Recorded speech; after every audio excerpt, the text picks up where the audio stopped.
Jamie Lee Curtis done a recent interview with regards to Halloween Kills, and she spoke about Laurie Strode and what her character is going to go through in the next movie.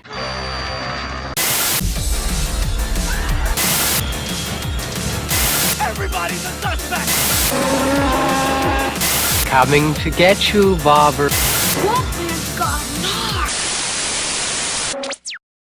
She didn't go too much in depth with what her character is going to go through, but what she did say was they're going to dig deeper into Laurie's trauma. As a massive fan of the 1978 classic, I have got some concerns over that information that Jamie Lee Curtis has given us. They're going deep into the trauma. Another worrying thing that she said in the interview, and I'll read it out to you and you can let me know what you think. She said, "We have horror movies that are horrific and we have these horrific events take place, but we leave the movie theatre and then we complain that the dishwasher doesn't work." That's true. She also said, "The trauma that occurs for these characters for 40 years, I felt was very important that David understood that and was really giving Laurie great honour to acknowledge that her experience of her life was very challenged."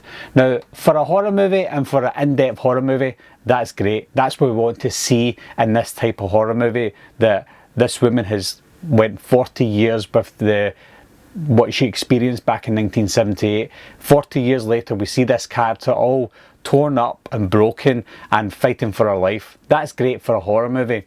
For a Michael Myers movie, I don't think so.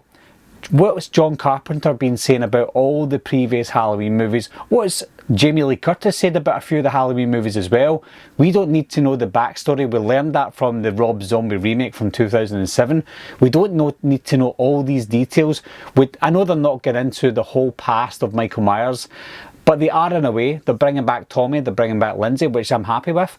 But it seems like they're trying to tie up loose ends, which is what they did mention. They're trying to tie up loose ends, bring together 40 years worth of Michael Myers, bring back all the characters that they had in 1978 and give them a purpose in this storyline.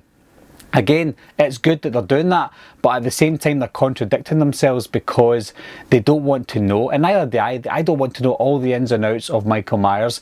What made Michael Myers and Halloween from 1978 so special was because it had no purpose. I might be reading into that completely wrong, and maybe Jamie Lee Curtis has said it in a different way in the interview and they've taken it the wrong way. I don't know, but with all the information that Jamie Lee Curtis gave us from the 2018 movie, it seems similar to all the stuff that's going to happen in the 2020 Halloween Kills, and it does seem like they're focusing on this family too much. They're focusing on the trauma. They're focusing on way too much storyline when we don't really need that.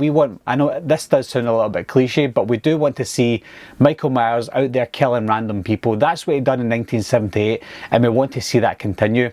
Do I think it will happen in Halloween Kills? Yes, I do, but I also do think that they're going to explore Laurie Strode and her family too much, to the point where it's going to get annoying and we might not like that aspect. Another reason I think they are doing it this way is because this is going to be the end of the Laurie Strode saga. We've got Halloween Kills and Halloween Ends, so it might be a fitting end to that Laurie Strode character. A little bit stretched out, but it would be a perfect end if they do it right. They've already mentioned it. John Carpenter said it, David Gordon Green said it, and also Jamie Lee Curtis has said it, as that's not going to be the end of the Halloween movies. It's going to be the end of the Laurie Strode saga, but not Michael Myers himself. Whether that be a reboot, a prequel, a sequel, whatever, it's not the end of the Halloween franchise. My question to you guys today is, do you want to see them explore the trauma of what happened in 1978? Are you happy to see all the characters come back?